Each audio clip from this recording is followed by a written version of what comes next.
Pour ce troisième TP, je vais commencer par copier le projet du TP précédent. Je clique donc sur Copy, puis Paste, et j'appelle ce projet TP3. Dans le répertoire source, je vais supprimer la classe test qui ne nous sert plus ici. Et dans la classe main, dans la méthode main, j'enlève les lignes de code qui correspondaient à la classe test. Voici donc le code source pour débuter ce TP. Alors, dans un premier temps, pour ce TP, on doit tenir compte du discriminant négatif du polynôme de second degré. En effet, si je prends les coefficients 2, 2 et 1, et que j'exécute le programme actuellement m'indique qu'il n'y a pas de racine réelle. Si je vais dans la classe polynôme, je me retrouve dans ce troisième cas où le discriminant est négatif. On va changer le comportement du programme en gérant ce cas et en calculant les racines complexes. Les deux racines complexes sont conjuguées avec une partie réelle et une partie imaginaire qui vont être calculées à l'aide des variables x1 et x2. La partie réelle sera dans la variable x1 et vaut moins b sur 2a.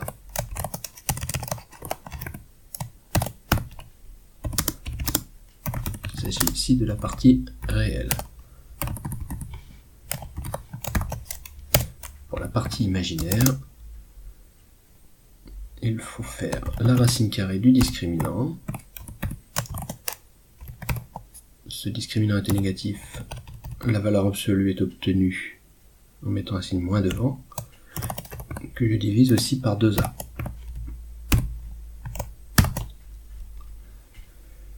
Je vais maintenant afficher les racines complexes en utilisant systemout.println. Java ne gère pas directement les nombres complexes. Je vais donc simplement utiliser un affichage particulier pour faire ceci. La première racine complexe s'obtient en prenant la partie réelle plus la partie imaginaire sur laquelle j'appose i. La deuxième racine complexe, je l'affiche à l'aide d'un copier-coller. C'est la partie réelle moins cette partie imaginaire, puisque c'est le complexe conjugué. Revenons sur l'exécution de ce programme. Cette fois-ci, il m'affiche la première racine complexe, moins 0,5 plus 0,5i, et la deuxième racine complexe. La deuxième partie de cet exercice a pour but de gérer le cas où le premier coefficient est nul. Effectivement, si je mets un 0 pour ce coefficient et que je lance le programme, actuellement il me trouve deux racines, la première étant n à n, qui signifie not a number, donc le résultat n'existe pas en informatique, et le deuxième correspond à moins l'infini. Ça ne correspond pas aux racines de ce polynôme. Pour ça, il va falloir traiter ce cas au préalable, puisque dans le cas où le coefficient a est nul, je me retrouve avec un polynôme de degré 1. Donc, si a est nul, je vais gérer ce cas maintenant. Et normalement, il y a une racine qui vaut moins c sur b. On peut afficher le résultat de cette manière.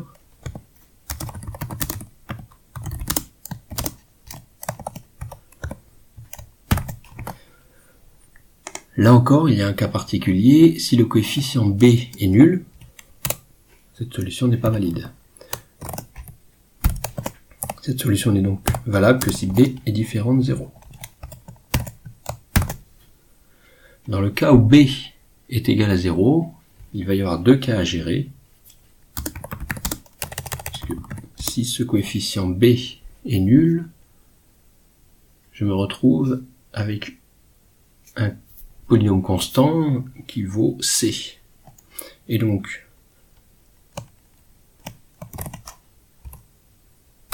si c lui-même est égal à 0,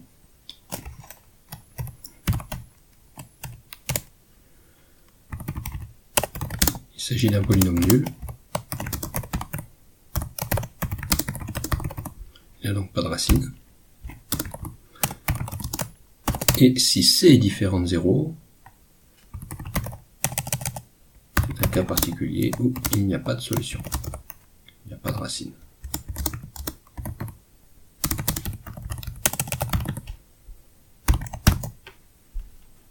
Je viens donc de traiter le cas d'un polynôme de degré 1. Une fois ce cas traité, il ne faut surtout pas passer dans cette deuxième partie de programme qui correspond à un polynôme de degré 2. Je pourrais placer toutes ces lignes de code dans un else de ce if.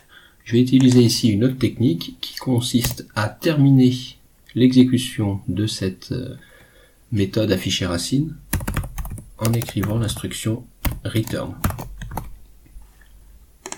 Je reviens sur l'exécution de ce programme. Polynôme avec un premier coefficient nul. Il me dit qu'il y a une racine qui vaut moins 0,5. Si le deuxième coefficient est nul, lui aussi, il m'indique qu'il n'y a pas de racine, puisque je ne peux pas avoir 1 est égal à 0. Et si le troisième coefficient est nul, le polynôme est nul.